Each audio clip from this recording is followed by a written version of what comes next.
문재인 대표가요, 어제 강남에서 있는 학부 모임에서 박근혜 대통령, 새누리당 김무성 대표 두 분의 선대가 친일 독재에 책임이 있는 분들이라면서, 그러다 보니 그 후에라면 박근혜 대통령, 김무성 이 두 분을 이야기합니다. 그 후예들이 친일과 독재의 역사를 미화하고 정당화하려는 것이 이번 교과서 사태의 발단이다. 즉 박정희 전 대통령의 1번 군 복무 경력과 또 김무성 대표 부친 김용주 전 전남반구 회장의 경력에 대해서 문제를 삼고 나왔습니다. 이제 교과서 국정화 문제를 둘러싼 논쟁에 있어서 그것이 국정화가 옳냐, 현행의 검정화가 옳냐, 현재 좌파 교과서들이 좌파 성향을 가지고 있는 현행 7개 교과서들이 문제가 있냐 없냐라는 문제를, 왜 이 문제를 추진하고 있는가라는 부분에 있어서 정부와 여당을 대표하는 두 사람의 집안사를 들고 나왔습니다. 자, 이렇게 이야기를 하면서 지금 이 싸움을 확산시키고 있습니다. 그것은 결국은 너네들 집구석이 친일이고 또 독재에 이렇게 기여해 왔으니까 결국은 당신들이, 자식들이 뭔가 찝찝해서 그런 역사를 지우려고 교과서를 마음대로 쓰려고 국정화하는 거 아니냐, 이렇게 지금 이야기를 한 겁니다. 자, 이런 부분으로 지금 이 교과서 논쟁의 성격을 확대시켰다 그러면 현재 이 공적인 어떤 영역에서 이 교과서 논쟁을 야당의 대표가 나서서 매우 사적인 영역으로 바꾸어 버렸습니다. 자, 그러면 앞으로 어떤 이야기가 가능할까요? 아베 총리하고 회담을 하는 부분도, 또 지난번에 있었던 한반도 위기시, 즉 한반도에 전쟁이 나서 북한이 남침을 할 때 자위대가 이 일본 사람, 한국에 사는 일본 사람을 보호하려거나 혹시 또 미군을 지원하는 역할에 대해서도 친일이니까 그렇다, 이렇게 비판을 할 수도 있을 것 같고요. 그러니까 어떠한 부분도 다 이제 그런 논리를 갖다 대면 걸리게 돼 있습니다. 즉 박 대통령이 통진당을 해산하는 부분도 당신 아버지가 독재를 해왔고 대선 후보 토론에서 이정희 후보가 당신 아버지의 일본 이름을 거론하면서 과거의 문제를 거론했기 때문에 그래서 또 통진당을 해산한 게 아니냐, 이렇게도 이야기가 될 수 있을 거거든요.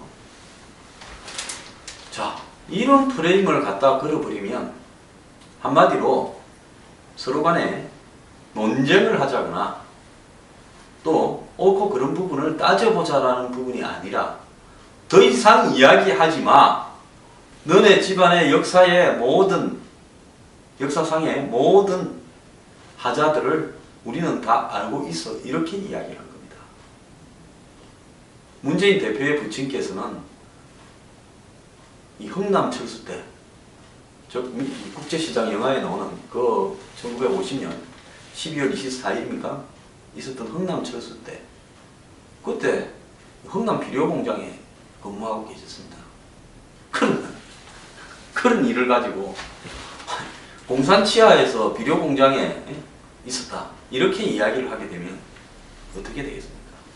적어도 예를 들어서 박 대통령이 거의 부친 박정희 전 대통령이 가졌던 일제하에서의 경력이나 또 예를 들어서 이 집권하는 동안에 있어서 어떤 이 경력에 대해서 영향을 받아가지고 박 대통령이 명백하게 부친의 영향에 의해서 친일 문제나 독재 문제에 대해서 두드러진 어떤 입증할 수 있는 성향을 보인다면 그렇게 말을 할 수 있겠지만은, 이 교과서 문제는 저는 박근혜 대통령이 중국이나 미국과의 어떤 외교적인 문제라든지 또는 경제적인 문제라든지 여러 가지 부분에서 잘못하는 부분이 있으면 저는 좀 이렇게 했으면 좋겠다, 그건 잘못됐다라고 이야기를 하는 사람입니다.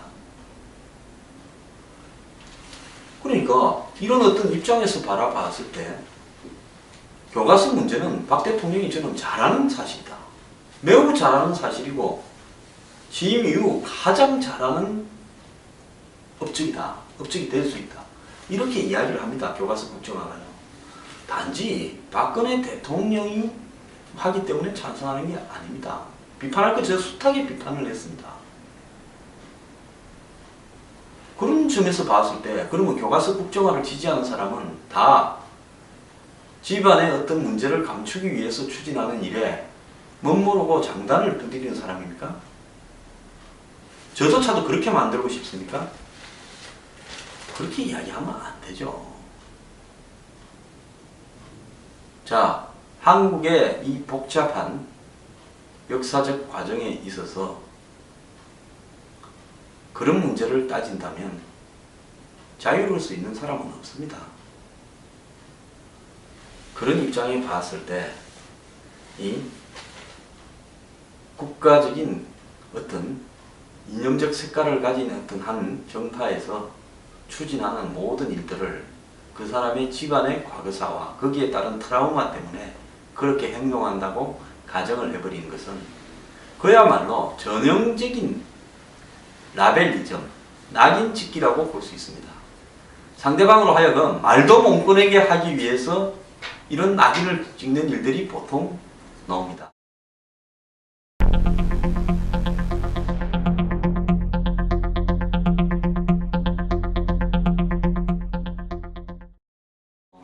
자, 이 야권은, 진보 좌파는, 종북은 한국의 예를 들어서 이 친북, 종북 세력에 대해서 이 어떤 공안적 대응을 할 때, 통진당 해상이나 이럴 때 메카시즘이라고 했습니다.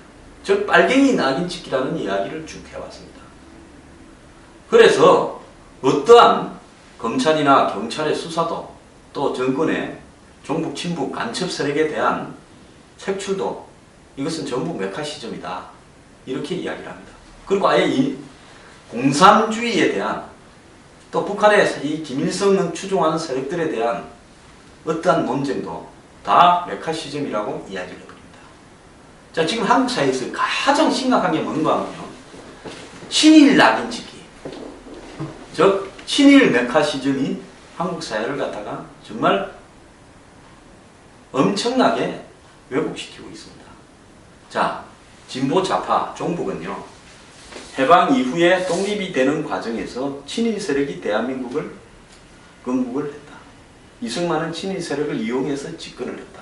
친일 세력이 한반도에 공동된 정부를 막았다. 자, 북한에 이미 소련군이 김일성을 앞장세워서 점령을 하고 있는 상태에서 통일정부가 됩니까? 그건 공산화되기 전에는 통일정부 안 되는 겁니다. 그래서 한국도 남한도 먹으려고 6.25 전쟁을 일으킨 거 아닙니까?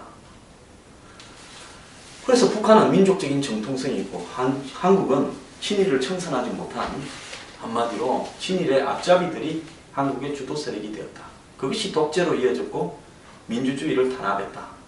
그리고 지금도 계속되고 있다. 기본적으로 이런 역사관에서 벗어나지 못합니다. 그것은 역사관이라기보다는요.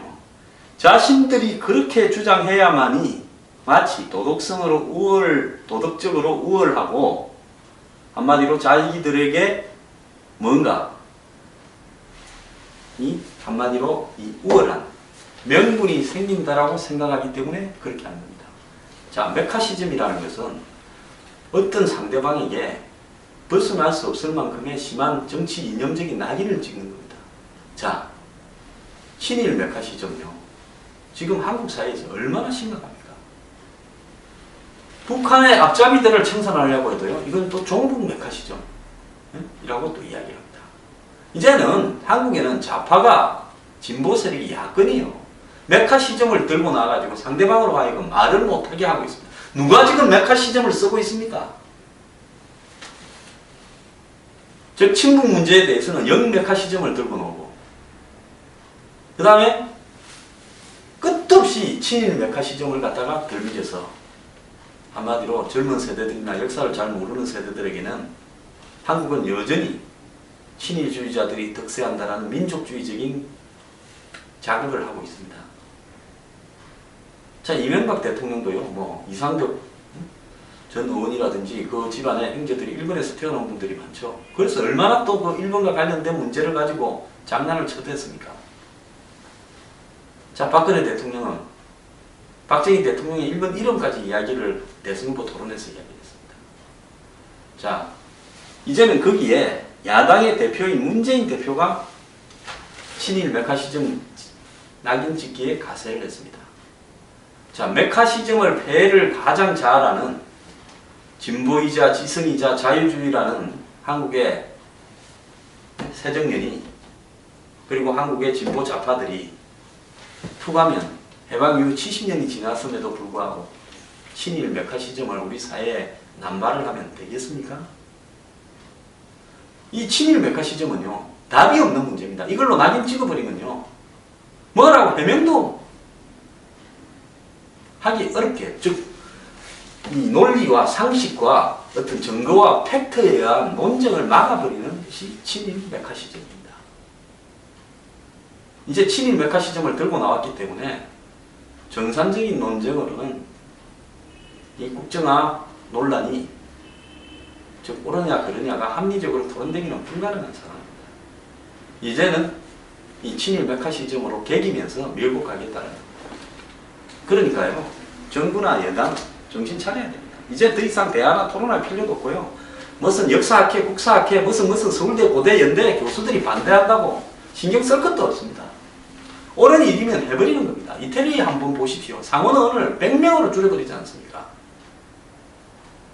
얼마나 반대가 많았겠어요. 그 젊은 총리와 젊은 30대 장관이 해버리지 않습니까? 오르면 소식껏 하는 거고 나중에 책임지는 겁니다. 그걸 가지고 무슨 달래고 얼르고 참가해라고 지필진에 그래야 필요가 없는 겁니다. 오늘 한 교수가 강규현 교수, 저도 아는 분입니다. 똑똑한 분이죠. 이분이 검정에 참가했는데 국사교과서 표결로 해결드리면서 자기 의견 반대한다. 이거는 잘못됐다. 뭐 북한이나 이런 어떤 문제에 있어서 교과서에 담는 내용이 하나도 채택되지 않은 채 그대로 오류가 다 올라갔다. 그런 엉터리 검증을 해온 부분에 대해서요, 저는 대통령이 교육부에 대해서 처벌을 해야 된다고 봅니다. 그는 검증을 맡은 관료들이 자신의 업무를 회피한 겁니다. 그리고 우리 사회에 있는 좌파 세력에 낙인 찍기에 공무원이나 그 다음에 이 국사학계 전부가 한마디로 편성을 한 겁니다. 침묵적으로요, 회피하면서요. 일제하에서 지식인들이 항일운동을 하지 않고 침묵하면서 사실상 친일을 했다고 비판받는 것도 많은데 우리 국사학계가 내가 그렇다고 봅니다. 교육부 공무원도 그렇다고 보고 정치인들도 그렇다고 봅니다.